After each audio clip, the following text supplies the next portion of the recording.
Está no ar o Prevcast UF, o podcast do projeto Prev Quedas.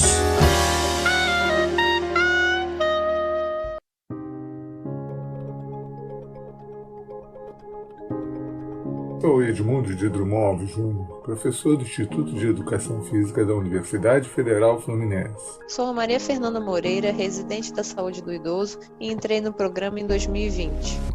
Eu sou o Pablo Garcia, residente em Saúde do Idoso e entrei no programa em 2020. O dia 11 de abril marca o Dia Mundial de Conscientização da Doença de Parkinson, uma enfermidade descoberta há mais de 200 anos e que já é considerada a segunda doença neurodegenerativa progressiva mais frequente no mundo, perdendo apenas para o Alzheimer. A doença de Parkinson é uma doença crônica e neurodegenerativa do sistema nervoso central, de características progressiva e distribuição universal, atingindo todos os grupos étnicos e classes socioeconômicas. Segundo a Organização Mundial da Saúde, 1% da população mundial acima dos 65 anos tem Parkinson, e a grande maioria dos pacientes começam a apresentar sintomas a partir dos 50 anos, sendo mais prevalente em pessoas do sexo masculino. Dados do Instituto Brasileiro de Geografia e Estatística estima que no Brasil 200 mil pessoas tenham a doença de Parkinson. A doença de Parkinson se caracteriza por problemas motores, como tremores em repouso, diminuição do equilíbrio, lentidão dos movimentos e rigidez, além de outros sintomas considerados não motores, como, por exemplo, transtornos de ansiedade e depressão, perda ou diminuição do olfato, constipação intestinal, alteração do sono, incontinência urinária e, em fases mais tardias, a diminuição da capacidade de raciocínio e memória. A identificação da doença de Parkinson é feita pela observação dos sinais e sintomas detalhados anteriormente. Posteriormente, a consulta com o médico neurologista será capaz de fazer a diferenciação entre essa doença e de outras que também afetam os movimentos do corpo. O Parkinson ainda não possui cura, mas possui tratamento medicamentoso, cirúrgico em alguns casos e intervenção motora, além do acompanhamento multiprofissional, que ajudam o paciente a minimizar os sintomas e melhoram a sua qualidade de vida e sociabilidade. O tratamento medicamentoso é sintomático, ou seja, ele repõe parcialmente a dopamina, que é a substância química que ajuda na transmissão de mensagens entre as células nervosas, que está faltando e, desse modo, melhora os sintomas da doença. Por esse motivo, os medicamentos devem ser usados durante toda a vida da pessoa que apresenta tal enfermidade. Vale ressaltar que alguns desses medicamentos são ofertados pelo Sistema Único de Saúde por meio do programa Farmácia Popular. Embora o tratamento medicamentoso seja útil no controle dos sintomas da doença, a atividade física com a realização de exercícios é importante para amenizar ou retardar o aparecimento dos sintomas e garantir independência para a pessoa com a doença de Parkinson. Os principais benefícios promovidos pelo exercício físico, relatados em estudos, foram melhora da marcha, equilíbrio, flexibilidade, mobilidade funcional e estímulo à produção de dopamina, melhorando as funções cognitivas, psicológicas e motoras.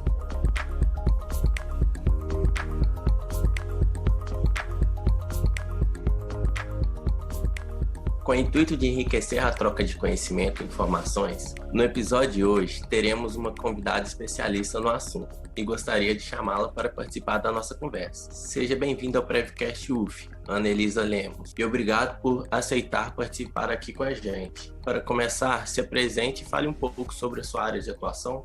Olá pessoal, meu nome é Ana Elisa Lemos, sou fisioterapeuta e atualmente doutoranda em neurociências pela UF. Faço parte do grupo de estudos na doença de Parkinson, o GEDOPA, o FRJ, desde 2013, onde realizamos pesquisas e atendimento ambulatorial a pacientes com a doença de Parkinson. Estou muito feliz e grata pelo convite, é um prazer estar aqui com vocês conversando um pouco sobre a doença de Parkinson, que é o objetivo do meu trabalho. Ana, chamar a doença de Parkinson de mal de Parkinson é pejorativo? Sim, o termo mal de Parkinson para se referir à doença de Parkinson não é mais utilizado. A intenção é justamente afastar o valor pejorativo da palavra mal. Quando nos referimos ao Parkinson como mal, é como se de alguma forma estivéssemos dizendo que a doença é pior do que qualquer outra, o que não é verdade. E quais fatores influenciam no surgimento e no desenvolvimento da doença de Parkinson?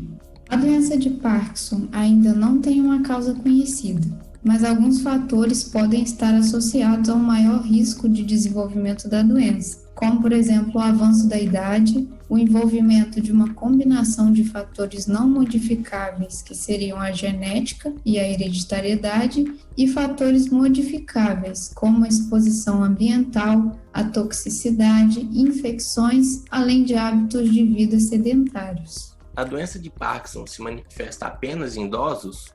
Apesar da doença ser mais prevalente na população idosa, pode acontecer também em adultos e jovens. Existe a doença de Parkinson em sua forma juvenil, que se manifesta antes dos 20 anos de idade, e a doença de Parkinson de início precoce, que pode surgir entre os 20 e 40 anos, mas é bem menos comum do que em pessoas idosas.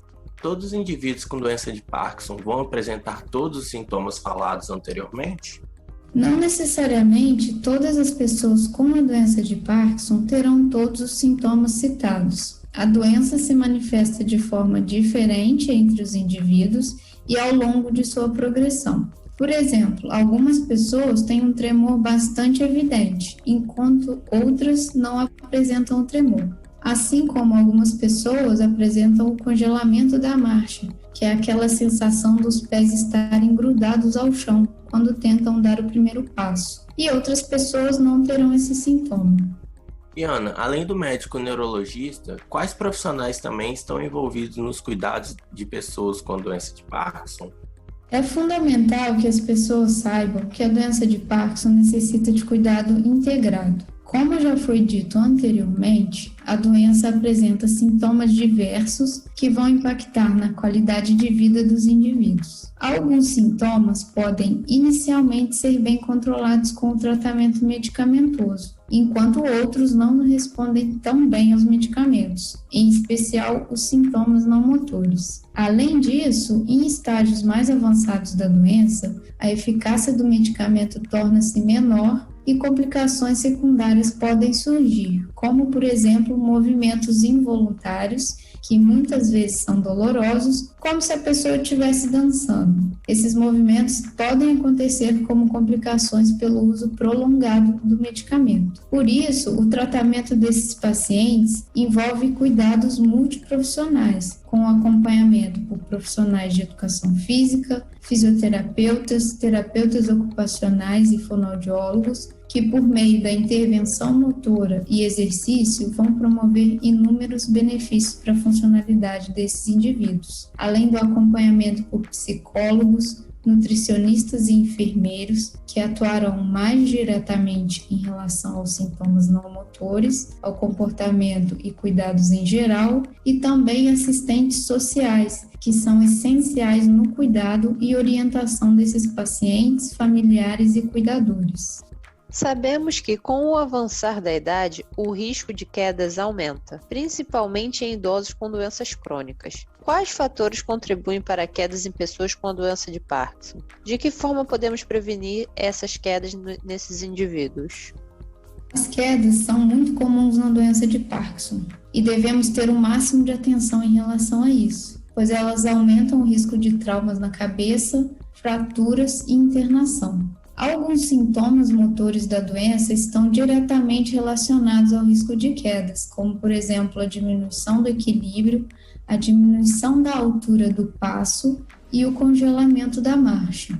Além disso, sintomas não motores, como a diminuição da capacidade de atenção e de realizar múltiplas tarefas, além da urgência ou incontinência urinária, que são mais comuns em estágios mais avançados da doença, também podem levar este indivíduo a quedas. Existem também efeitos adversos da medicação, que podem contribuir com as quedas nesses indivíduos, como a diminuição brusca da pressão arterial e alucinações. Não podemos esquecer que muitas das vezes esse indivíduo apresenta também outras comorbidades que podem elevar o risco de queda, como, por exemplo, a neuropatia diabética, problemas cardíacos, vertigem e etc.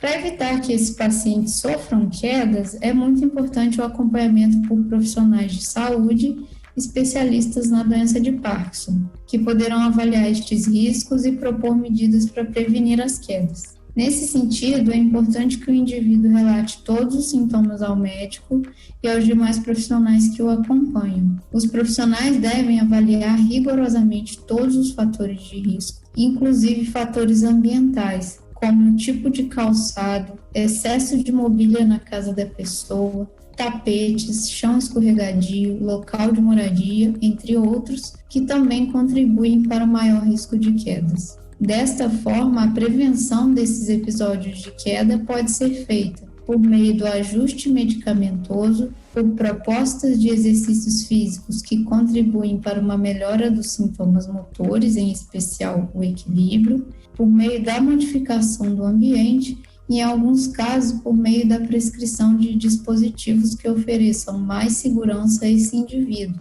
como bengalas, andadores e cadeira de rodas. É cada vez maior o número de estudos que apontam os benefícios do exercício físico para a saúde e bem-estar em geral. Em relação à doença de Parkinson, Ana, quais os tipos de exercício físico trazem melhores ganhos de qualidade de vida para estes indivíduos? Exercícios de alta intensidade e realizados a longo prazo têm sido associados a maiores benefícios para pessoas com doença de Parkinson. Além disso, uma combinação de exercícios de mobilidade, marcha, treino de equilíbrio, flexibilidade, exercícios com pistas, por exemplo, fazer marcações no chão para orientar o passo desse indivíduo, ou pistas auditivas, como um estímulo sonoro para dar ritmo ao movimento, treinos de dupla tarefa, por exemplo, realizar mais de uma tarefa, realizar 2 tarefas simultaneamente, atividades aeróbicas de alta intensidade e atividades de fortalecimento muscular são recomendadas. Por enquanto, o que se sabe é que um treinamento que combina várias modalidades de exercícios a serem realizados rotineiramente durante a semana e em longo prazo é o mais eficaz para aliviar os sintomas, melhorar a funcionalidade e a qualidade de vida. É importante ter em mente que, como é uma doença progressiva e com sintomas muito amplos, é importante ter sempre um profissional qualificado para fazer a avaliação e a prescrição do exercício de acordo com as necessidades de cada um, e também para fazer o acompanhamento regular deste indivíduo. Além disso, sabemos que a motivação faz toda a diferença. Por isso, é importante propor o treinamento das atividades preferidas de cada um. Pessoas com a doença de Parkinson podem ou devem fazer exercícios voltados para o treinamento de força? Boa pergunta. Com certeza podem e devem. A fraqueza muscular pode ser um sintoma da doença de Parkinson e pode também ocorrer devido às consequências do envelhecimento e da inatividade. E é um fator de risco para quedas. Então é muito importante que dentro do programa de treinamento físico, esses indivíduos também realizem o treinamento de força. Ana, os exercícios na água, como a natação ou a hidroginástica, têm algum benefício para as pessoas com a doença de Parkinson? Você recomendaria essa modalidade para essas pessoas? Sim, recomendaria, claro. Os exercícios na água têm muitos benefícios para as pessoas com a doença de Parkinson. Além do ambiente aquático ser prazeroso, promover relaxamento e aumentar a sensação de bem-estar, ela oferece a possibilidade de diferentes estímulos e tarefas devido à diminuição do peso do corpo na água e também é um ambiente seguro, sem o risco de quedas. Você quer deixar algum recado para os nossos ouvintes? Eu gostaria de reforçar que, apesar da doença de Parkinson ser progressiva, existem formas de tratamento e de desacelerar o aparecimento dos sintomas, por meio do uso do medicamento e por meio da prática de exercício físico regular e a adoção de hábitos de vida saudáveis. Se você tem a doença de Parkinson ou conhece alguém que tenha, anote essa dica. Procure um profissional para te orientar de acordo com as suas necessidades e não deixe de se exercitar.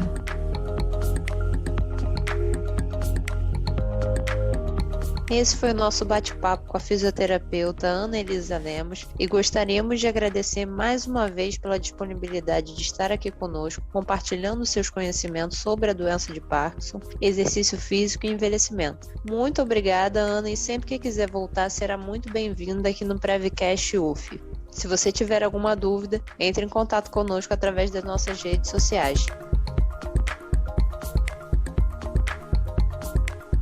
Esse episódio foi apresentado pelos residentes Maria Fernanda Moreira e Pablo Garcia. Nosso roteiro foi escrito por Carolina Palma, Maria Fernanda Moreira e Pablo Garcia. A identidade visual foi feita por Nicole Freitas, a edição de áudio por Carolina Palma e quem cuida das nossas redes sociais é a Nicole Freitas com a Milene Carvalho. O coordenador e idealizador do programa Preve Quedas é o professor doutor Edmundo de Drummond Jr. Até o próximo episódio.